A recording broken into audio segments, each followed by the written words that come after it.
Hello and welcome everyone to today's introduction to quality measures presentation. My name is Lisa Johnson. I'm with Mountain Pacific Quality Health, and I wanted to introduce Jennifer LeBay, who is going to be doing a series for us, a whole webinar series where we'll do training 1 month and have Q&A the following month. And so, Jennifer, I'm going to turn it over to you to talk about quality measures and nursing home compare. Thank you, Lisa, and thank you to Mountain Pacific Quality Health for having me again. I'm excited to bring you some information today about the different quality measures that are used in the long-term care setting.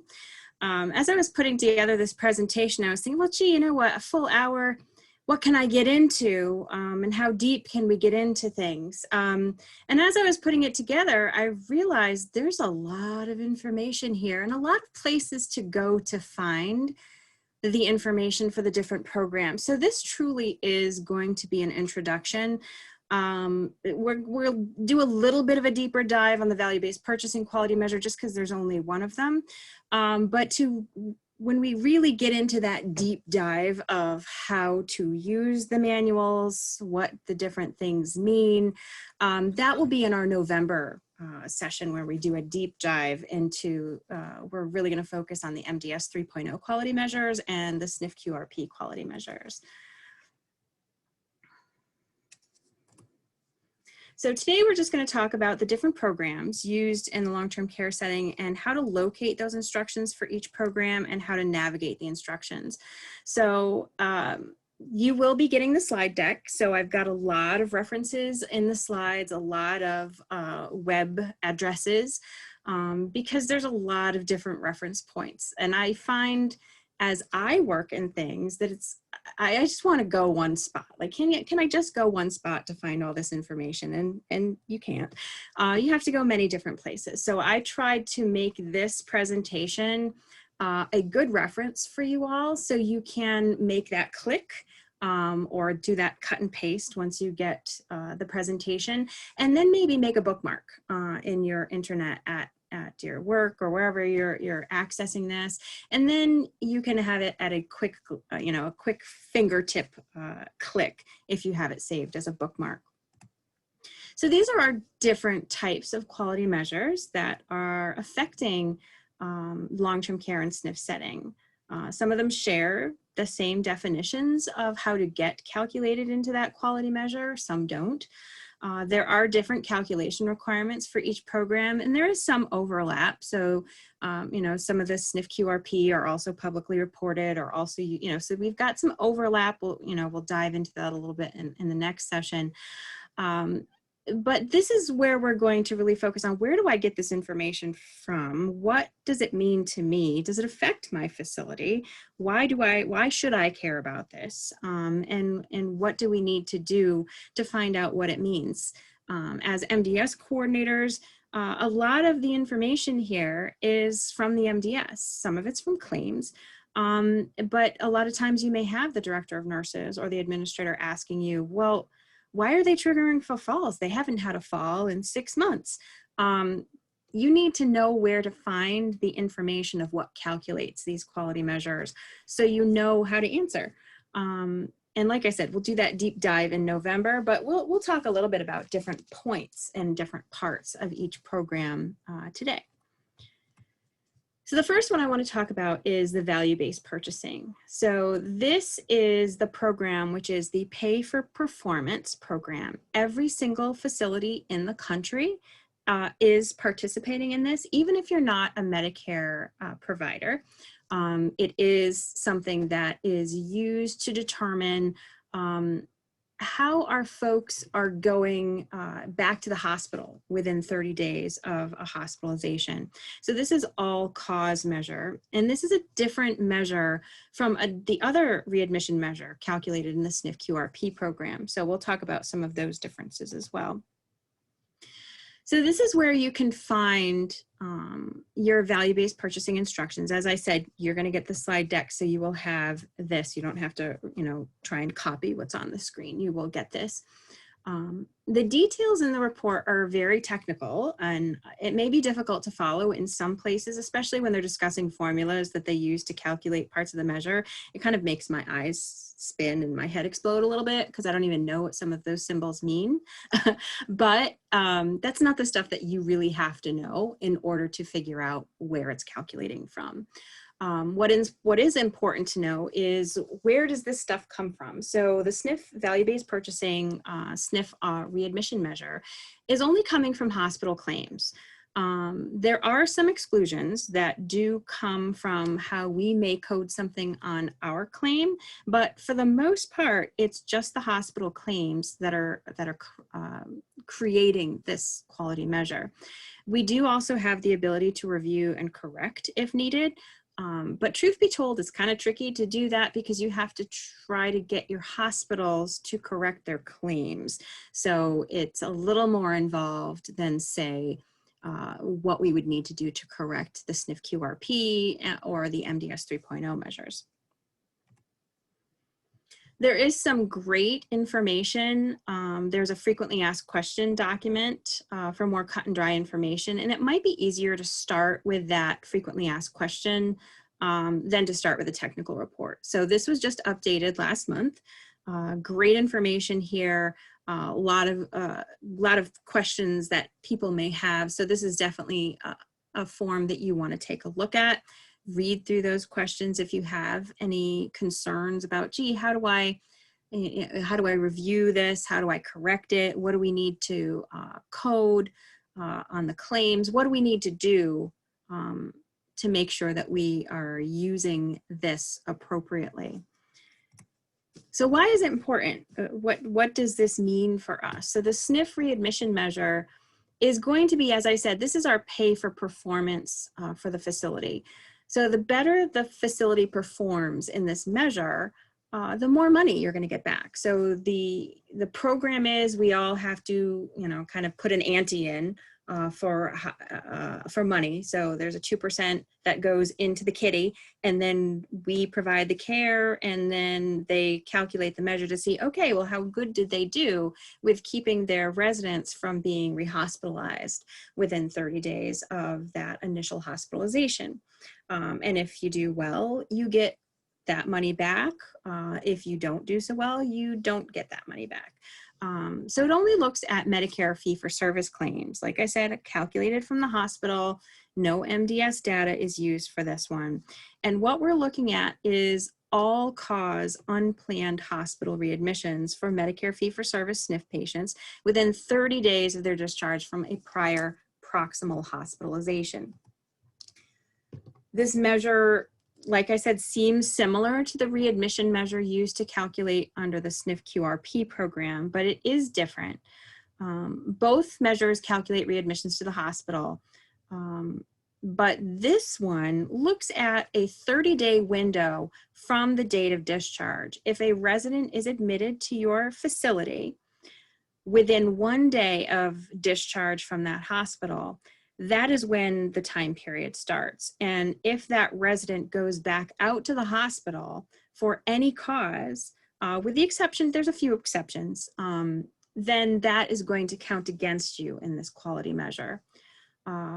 So the SNF QRP measure looks at hospital readmissions, but they're looking at successful discharge after the SNF stay. So this is just a little graphic that shows when that 30-day window starts. So that prior proximal hospitalization, they get admitted to the SNF within 1 day of that hospitalization.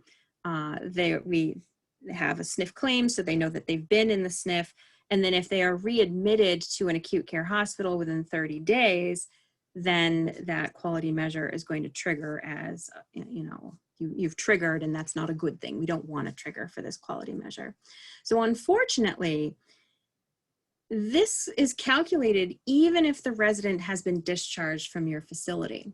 So let's say they have a short stay in your facility and they're home within 21 days. And then they go home and they trip over the dog and break a hip and they go back into the hospital. Unfortunately, that counts against the facility because it's within the 30 days. So we want to make sure that we are providing safe discharge. We'll talk a little bit more about some strategies for what we can do to mitigate these readmissions. But this one, we want to keep an eye on them for the 30 days after they've been discharged from that hospital. So that's a 30-day window. So if we don't have enough folks, let's say you have no Medicare in your building at all, or just a couple of folks periodically, very, very little Medicare, they do have some criteria associated with that. So less than 25 stays in the performance period of any given program year, regardless of how many stays in the baseline, you're automatically going to receive that net neutral incentive. So you're not going to get any money, you're not going to lose any money, you're just going to get paid what you get paid for those folks that are Medicare, and that'll be fine.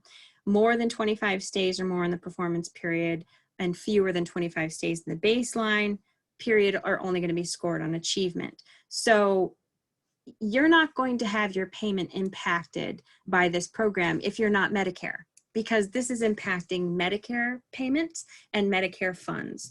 So although all of the facilities are part of this, it's not going to impact you if you don't have Medicare folks in your building, or if you have a few, it may not impact you negatively if you don't have a lot of stays. Because unfortunately, if you have a very low Medicare census, you have one problem, and that's going to cause your trigger to be even higher.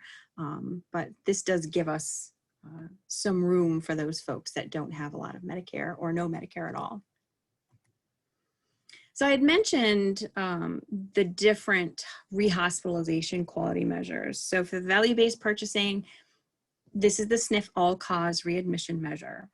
The SNF quality reporting program also looks at Medicare hospital claims, and this is looking at potentially preventable 30-day post-discharge from the facility. So the value-based purchasing item is looking at 30 days from the hospitalization, but the SNF quality reporting program is looking 30 days post-discharge from the SNF. So it's two different lookbacks. Sometimes the time frame overlaps, because obviously if they discharge, like I said in the previous scenario, they discharge on day 21, they go into the hospital, you're going to trigger the value-based purchasing, and you're also going to trigger that SNF quality reporting program because your time frames overlap. What the SNF quality reporting program hospitalization is looking at is those folks who have been in a planned discharge, that it was expected that they would be going home and do well, and then they didn't. So this is an area where you'd really want to make sure that we are planning for discharge, that you have a safe discharge. Maybe, you're looking at all those pieces to make sure, I don't want them to have to go back into the hospital because it either is going to affect my SNF quality reporting, or it's going to affect my value-based purchasing. And more importantly, it's going to affect the resident. We don't want them to go back into the hospital if we can help it, if this is something that we can avoid. That's just good practice and good quality care. That's the whole purpose of all of these quality measures. It's not just to be, a pain to, something else to monitor, and, something else to worry about. The main goal of all of these programs is to make sure that we're providing quality care for our elders. And ultimately, that is what we want to do when the day is done. There are also some exclusions for the value-based purchasing quality measure, and they're different, a little bit different from the exclusions in the rehospitalization quality measure. So this is just another example of the difference. So you can't know one quality measure and think you know all of the rehospitalization quality measures. You really have to look at each program and their technical specs and their manuals to make sure that you are appropriately looking at the right quality measure. So the SNF value-based purchasing looks at all cause readmissions, as I said, to the hospital within 30 days. All causes are counted. There are some limited exceptions. And then the SNF QRP looks at hospitalizations, like I said, 30 days after discharge. So for the SNF QRP quality measure, an acute transfer to the hospital from the SNF is an exclusion because the intent of this measure is to follow the patients who have been deemed well enough to be discharged to a less intensive care setting. So if you are admitting them acutely to the hospital because they aren't doing well, you're not going to trigger for the SNF QRP quality measure, excuse me.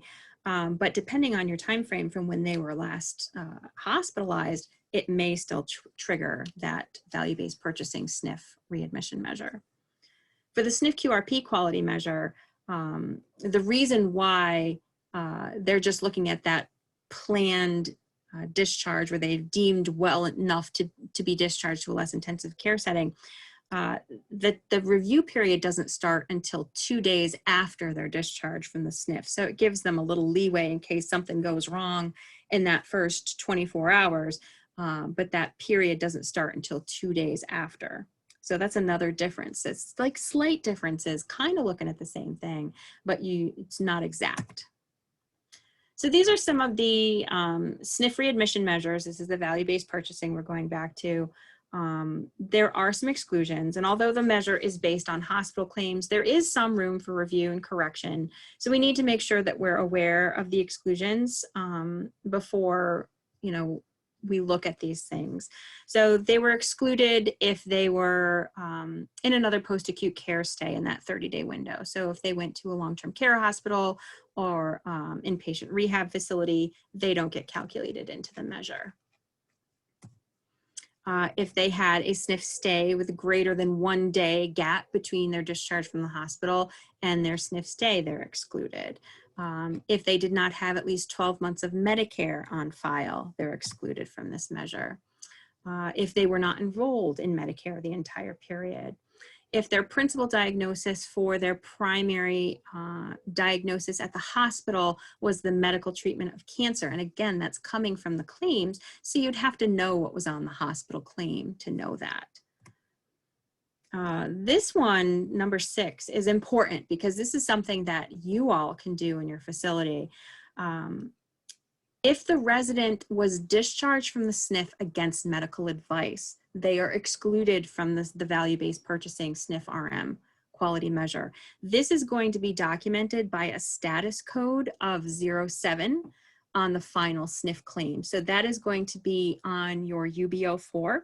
So this might be something you want to keep an eye on in your triple check if it's somebody you know who was discharged against medical advice, and make sure that that gets coded into your electronic record and your billing software correctly, because that will impact your quality measure calculation. If the principal diagnosis from the hospital was rehab care or fitting of prosthesis, they're excluded. If their prior proximal hospitalization was for pregnancy, duh. But hopefully we're not having any pregnant folks coming, but it could be. There may be, you never know. Stranger things have happened, but that they would be excluded as well. And if there's any missing data on the hospital claim, obviously they can't calculate that. So this webinar is not intended to be solely about the value-based purchasing program. So on this slide, this webpage has some great information, several tutorials on how to access your SNF value-based purchasing confidential feedback reports, reviewing your annual performance score report, and the corrections. So there's some great information there and help that is available to you if you feel that there is an error in the calculation of that quality measure. So this was a little snippet of a toolkit that another QIO in the country, Health Services Advisory Group, I believe they do Florida, Arizona, Ohio, California, and the US Virgin Islands. It's a beautiful thing about the internet and publicly reported things. They have all sorts of tools. And I apologize to Mountain Pacific Quality Health. I don't know, I didn't see any kind of tool. I looked onto your website, I didn't see anything, but this was a nice snippet of questions that you can ask to make sure that we're having a safe discharge. So even if you don't have Medicare, even if you don't have a lot of Medicare, you're not worried about the quality measures and the payment associated with that, it is a good practice just to avoid preventable hospitalizations. That is part of the care that we provide. The mantra of our whole process is to, you know, keep them at their highest practicable level, preventing avoidable decline. Part of that, of preventing avoidable decline, would be preventing them from going to the hospital if they don't need to be. So what can we do to mitigate these rehospitalizations? If you are trying to mitigate the SNF readmission measure for value-based purchasing, you're going to want to take a look in the pre-admission process. Do we have a listing of those services, capabilities to ensure that your facility can provide the care? So we need to make sure that pre-admit, you're doing a good review of what they had in the hospital. Can we handle this person in our facility? Is our staff able to provide the care and service? Or are they going to be so complex that they're going to get to us and we can't really take care of them, and now they've gone a little south and we need to send them back out to the hospital? Maybe we need to do a facility assessment to determine what clinical skills your staff is proficient in, and can we take these more clinically complex residents that they are sending us? Does your facility have a process in place to make sure you're ready for those admissions? To try to mitigate both of the measures, the SNF readmission measure and the QRP measure, we want to make sure that we are keeping an eye on what's going on with this resident. We should be reviewing these residents on a regular basis, especially in the first few days of the stay, to make sure that there's nothing changing. Do we have upper management involved? Are we doing rounds? Are we doing, you know, reviews? Are your nurses proficient in the clinical assessment skills? Does your documentation support what is really going on with that resident? How are you educating your staff? Are you using SBAR in your building or something equivalent to make sure that we are assessing appropriately any changes? Does our staff, you know, our CNA staff and ancillary staff know what to report to the nurses to determine if there's any change? It could be a subtle change that could be the difference between taking care of them in the facility versus sending them out. To try to mitigate the SNF readmission measure after discharge, if it's within 30 days from that hospital DC, and your SNF QRP quality measure, which is looking at post-discharge, are we providing a safe discharge? Are we starting that discharge process on admission? Is it interdisciplinary? Do we know what they need at home? Do they need to go up 24 stairs? Do they have a bathroom on the second floor? Do they have a hospital bed? What do they have available? What is their discharge need? Can your rehab team do home evaluations? Do we have the proper plan in place? And then clearly documenting any discharges against medical advice. As I said, that's super important. And are we doing any kind of follow-up after? Are we looking at them a couple of days, maybe 24 hours after discharge? Hey, how's it going? Do you have everything you need? And addressing any needs they may have regularly, just to make sure, because I'd rather have them come back to the facility than have them go back out to the hospital. It would be better for them, better for the facility. Let's see if we can manage this without having to go back into that hospital. Especially now, hospitals, who knows what's going on depending on your part of the country. You know, are we in a COVID surge? We want to try to avoid that exposure. We want to, you know, maintain them as best as we can, and that may even carry over into that post-discharge checks. So speaking of our friend COVID, how has COVID-19 and the public health emergency affected the value-based purchasing program? So in March, CMS did announce an extraordinary circumstance exception policy.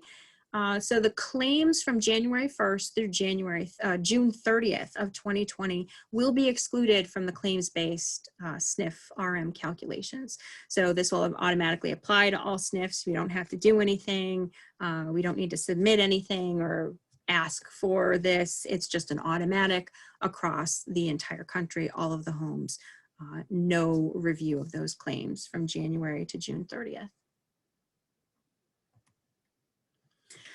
So now let's look at some more quality measures and where to get the information for our SNF quality reporting program, our claims-based program for the publicly reported that are on Nursing Home Compare, our 5-star rating quality measures on our MDS 3.0 and survey.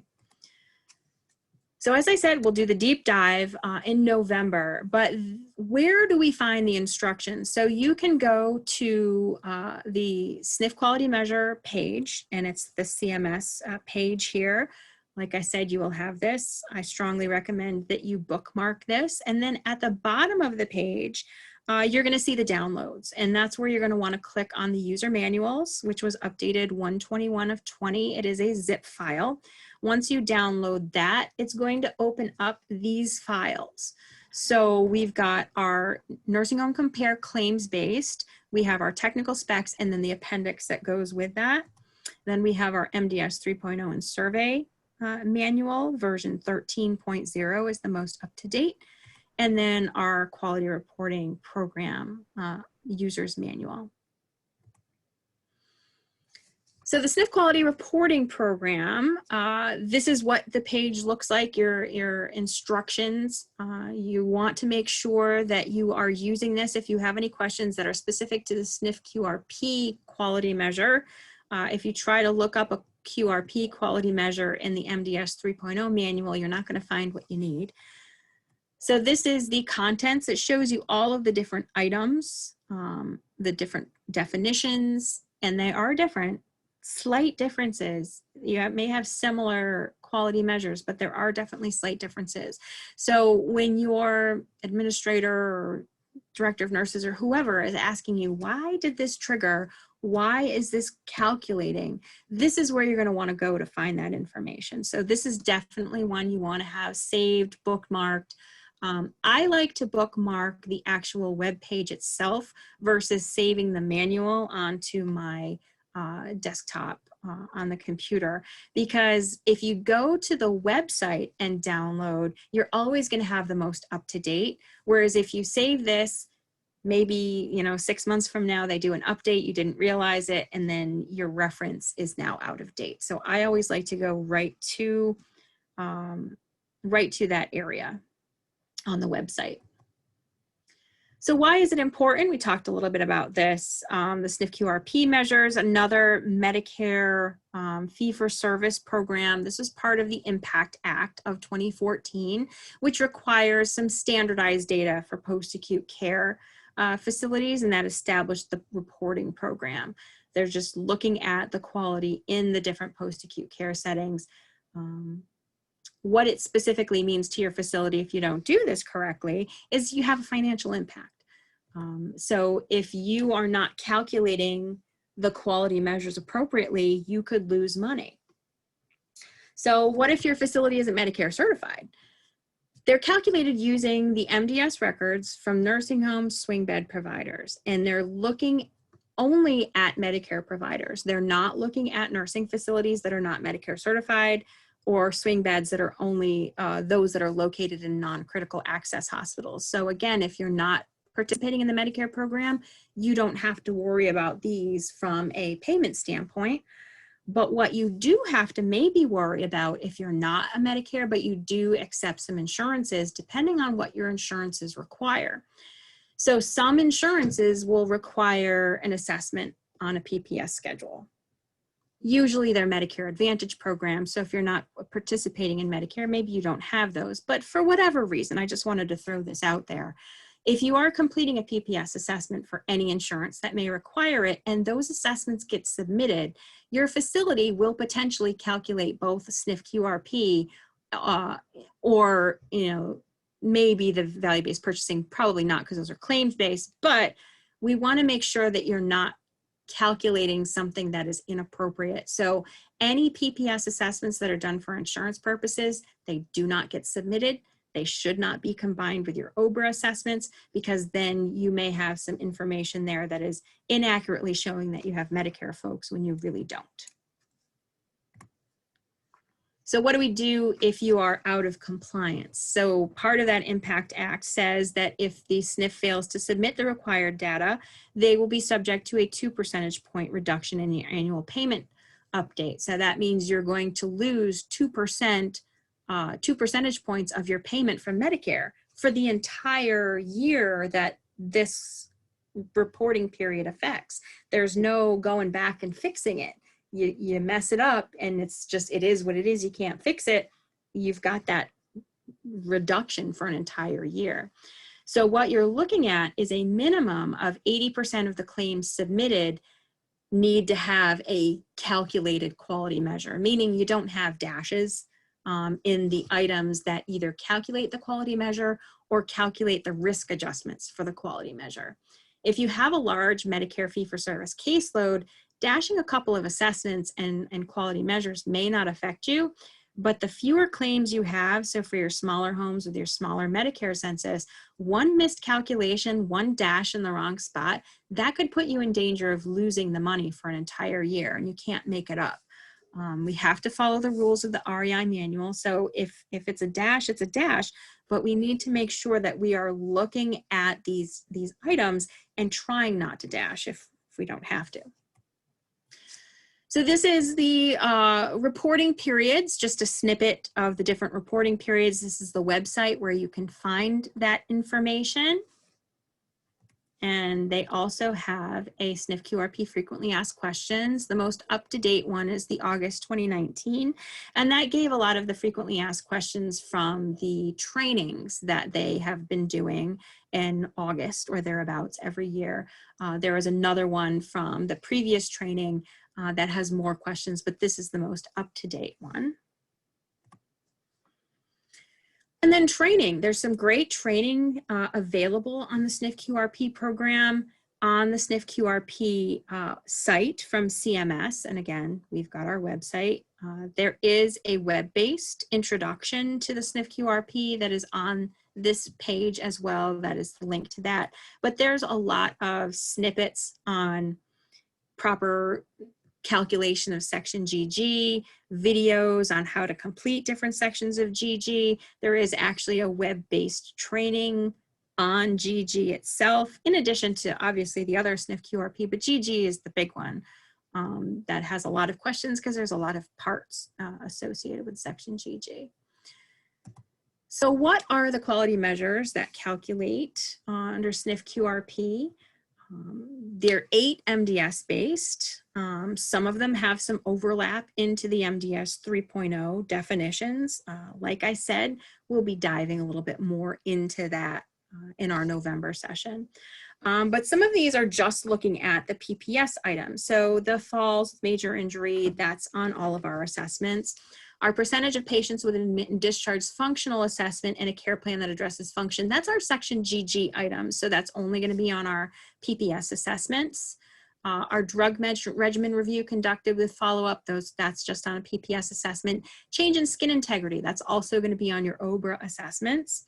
And then our functional outcome measures, change in self-care score, change in mobility score, discharge self-care score, and discharge mobility score. That is looking at the scores in section GG itself. And then we also have some claims-based ones in the SNF QRP. So our Medicare spending per beneficiary, discharge to community, and the potentially preventable 30-day post-discharge. So we talked a little bit about that potentially preventable 30-day post-discharge measure. And as I said, we'll go into more detail in the November session. But these are all claims-based, based from the hospital claims, but these do have some risk adjustments associated with MDS and facility coding. So it's not solely based on the hospital claims. So our friend COVID, and how does it affect the SNF quality reporting program? So they did put out a tip sheet. This is the most recent tip sheet that came out. And what they're looking at here for the reporting period is October 1 of 2019 through December 31st, which was Q4 of 2019, is optional to be submitted. So if you submitted it, they're going to use it for the calculation. If you didn't, then they're not going to use it as that calculation. Because of the public health emergency, there was a lot of relaxation of the MDS timeliness. Now, nobody ever said what that was specifically, other than just they're going to relax the completion timeframes. We have yet to get an answer on what that exactly means. Now, if we're going to get paid by Medicare, we need to have a claim in the system. They didn't really say anything about that. So if you've submitted the assessments because you needed them for billing, then they're going to be there, but they're not going to be used for calculation. Q1 of 2020 and Q2 of 2020 are accepted, meaning they're not going to use that data for the SNF QRP calculation. So regardless of what you coded on your MDS, you could have dashed everything out. Section GG wasn't done. It's not going to affect you. They're not going to look at that for the first 2 quarters of 2020.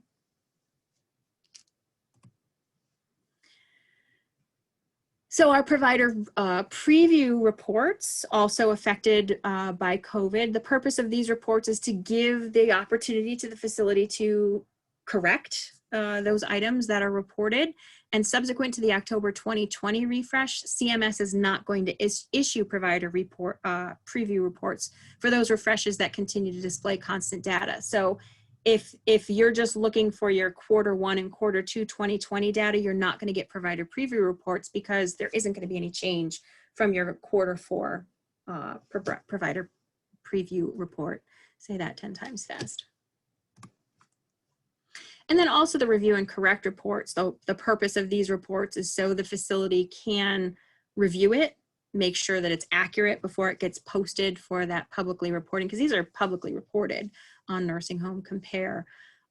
It includes the data from the most current quarter that was open for data correction, and the previous 3 quarters are closed. So you can only do the most recent one. There will be no data available or open data to correct for Q1 or Q2 of 2020 because they're not using that as part of the calculation. So it will, the plans right now are for it to go back to normal in April of 2022. So there is a big delay because of this public health emergency, and who knows what's going to happen in the future. Are we going to see another big surge? Is there going to be, more issues like we had when this initially started? We don't know. So we want to make sure that we're keeping an eye out for any further updates that may affect this program. The last item is the Quality Measures User Manual. So our MDS 3.0 Quality Measures User Manual. This is going to be your most frequently accessed and needed manual. Version 13.0 is the most recent, which was January 1st of 2020. This is the content. So this is what we're really going to dive into deeply in the November session. Because basically we have to understand, what do the definitions mean? And how do we get there? How do we calculate a short stay? How do we calculate a long stay? What is the difference between the different items, and how do we get there? And what are the exclusions? And all of those pieces, that's what we're going to deep dive into in November. So this is where you need to go. You need to have this at your fingertips if you have any question, because these are going to be the quality measures that are calculated on your CASPER report. This is what you're probably going to use for your QAPI meetings or your quality assurance quarterly meetings with your medical director. However you do that, a lot of things are starting with this. So we have our contents. Appendix D of this manual includes the pneumococcal quality measures, which are publicly reported. And Appendix E includes the 3 quality measures that are used only by surveyors for the annual survey. So why is this important? So this is straight out of CMS's mouth. It's basically to look at the quality of the services that you're providing, to give the public information about the quality of care of the nursing homes, to help them choose a nursing home, to help the folks that live in the nursing home or have folks that live in the nursing home to know what's going on in their nursing home, to give the facility information to make sure that the care that they're providing is appropriate. And basically the whole process is looking at quality of care. There is no direct financial impact if there are incorrect calculations of the quality measures, but indirectly, if the quality is poor, then the care is going to suffer, the residents are going to suffer, the deficiencies will come, contracts of managed cares might be lost, insurance coverage might be impacted, you might not be able to participate in ACOs if your quality measure scores are low. Medicare payments may be taken back due to substandard care. So you really want to use the quality measures, not just again as, oh, this is something we have to keep track of.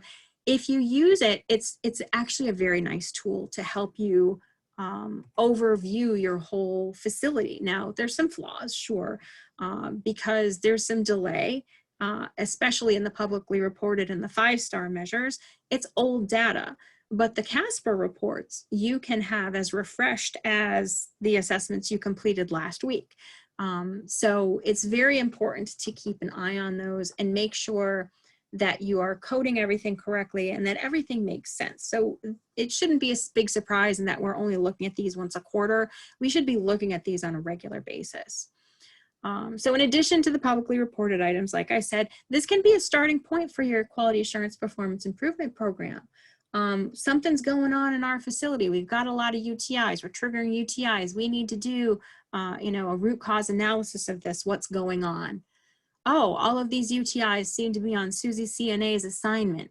Maybe we need to do some training with Susie CNA on hand washing or pericare or whatever it is, and finding that root cause of what the problem is. Now, the root cause could be, ooh, we've got a problem with our MDS coding. So this could be a starting point for your MDS auditing.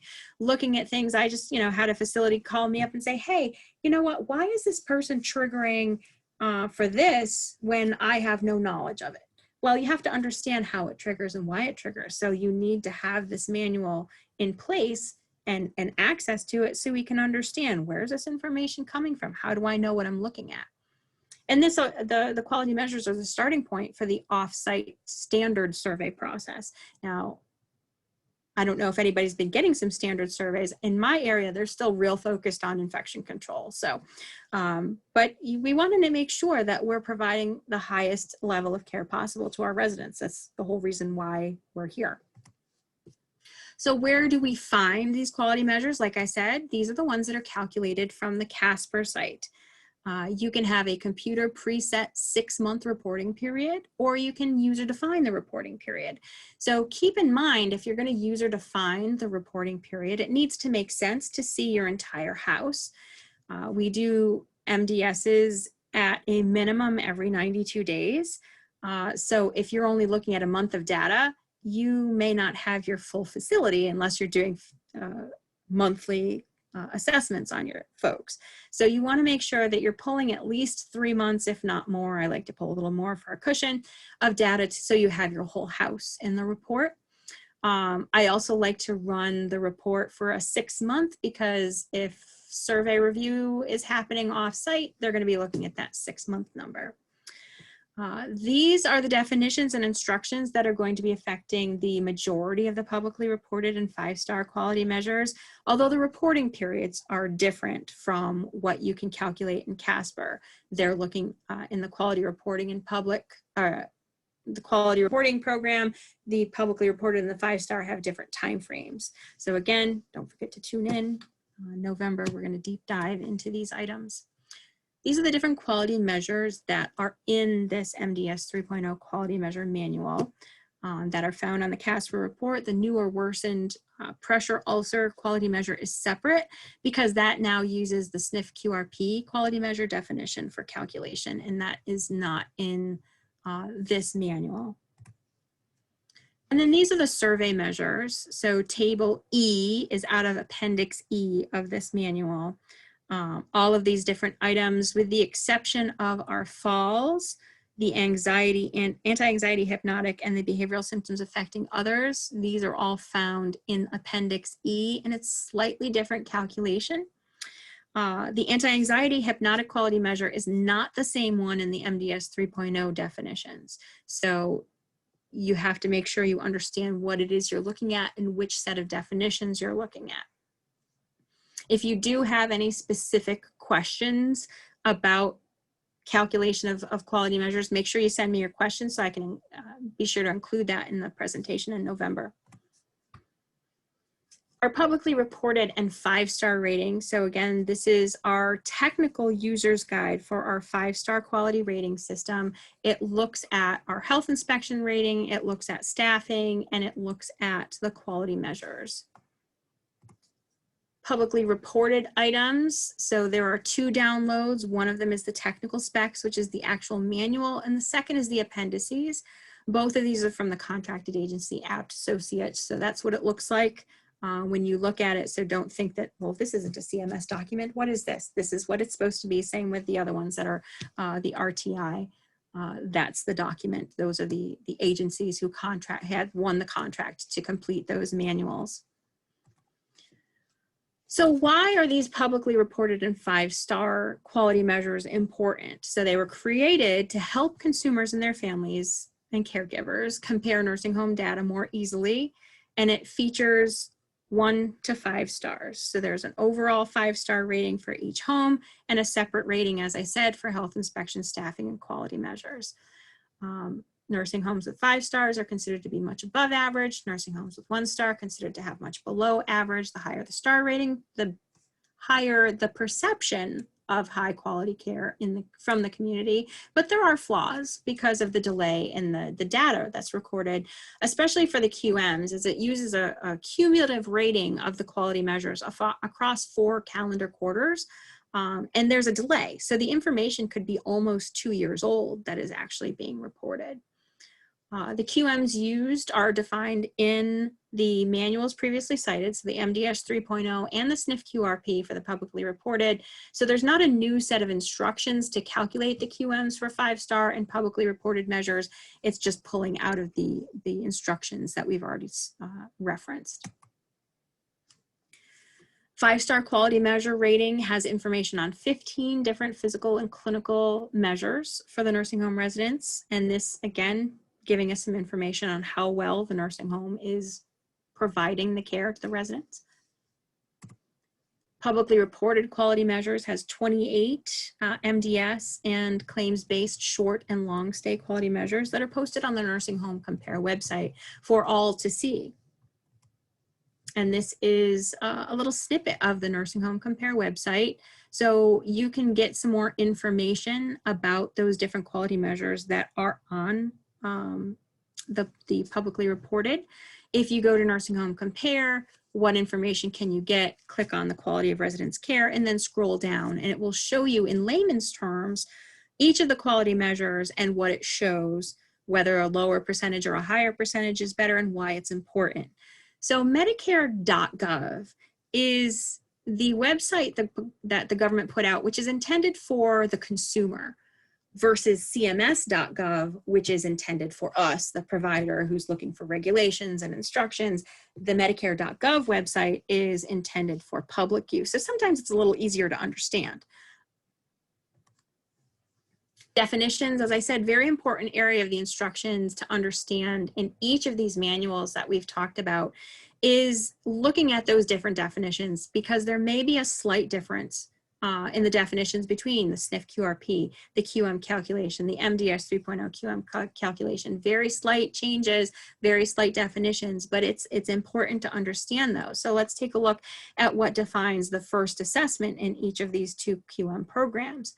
For SNF QRP, our Medicare Part A admission record, this is the first Medicare required assessment, the PPS 5-day. So when they're making a reference to the admission record, they're talking about the PPS 5-day.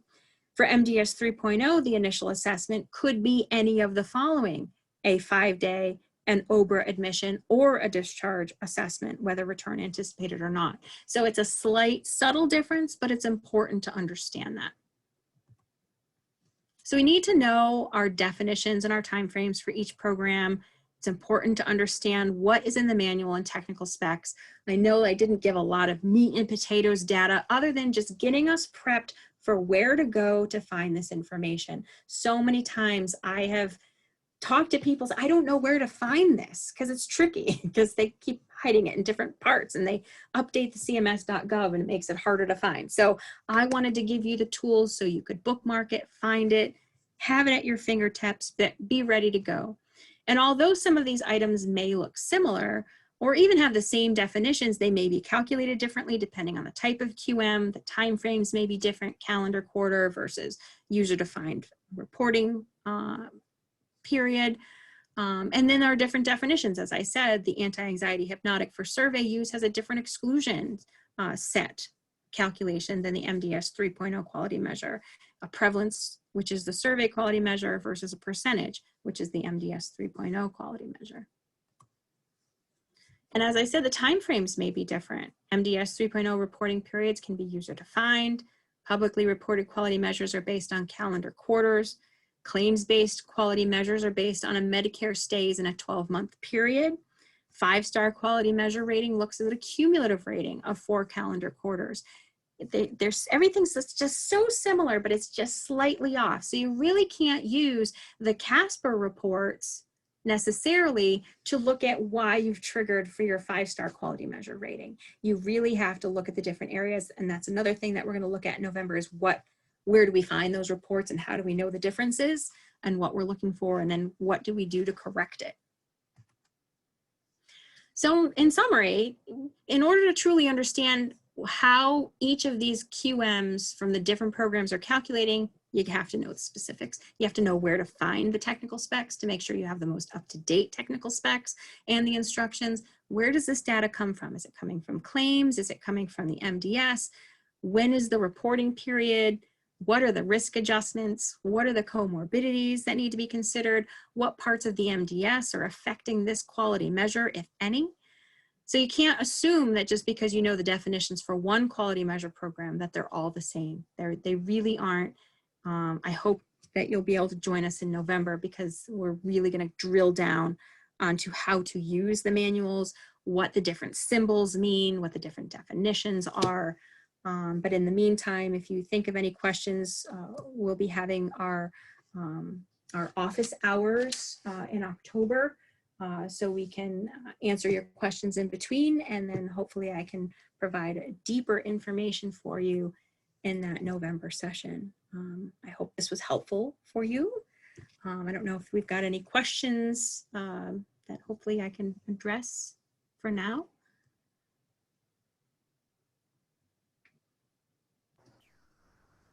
This is Lisa.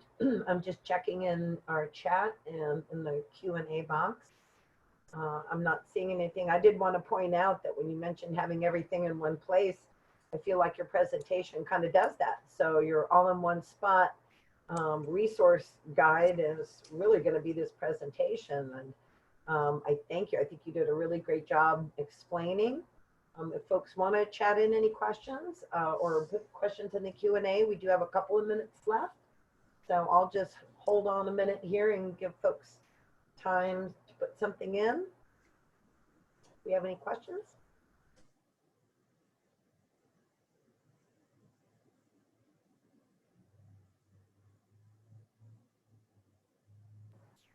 Well, I know it's a lot to take in, but Jennifer, I do think you did a really great job explaining. I know I feel like I understand things a whole lot more. So thank you for the webinar today. As Jennifer mentioned, we do have open office hours, and they are, let me see, I'm looking at my calendar, October 16th, and it will be at 11 o'clock Alaska time, 11 a.m. Alaska time. So I'll let you calculate from that. And that's open office hours with Jennifer. It'll be a half hour of just Q&A where folks can bring your questions, especially after the presentation today, and you've had some time to think about things or maybe apply some of what you've learned. Feel free to email questions to anyone at Mountain Pacific or Jennifer as well. So thanks again, everyone, for attending today. And those questions can be not just about the stuff that we talked about in the presentation, anything MDS, Medicare, care planning, ICD-10, lay it on me. The meaning of time. All right, well, thanks everyone, and TGIF, have a great weekend, and we'll look forward to seeing you next month for the open office hours.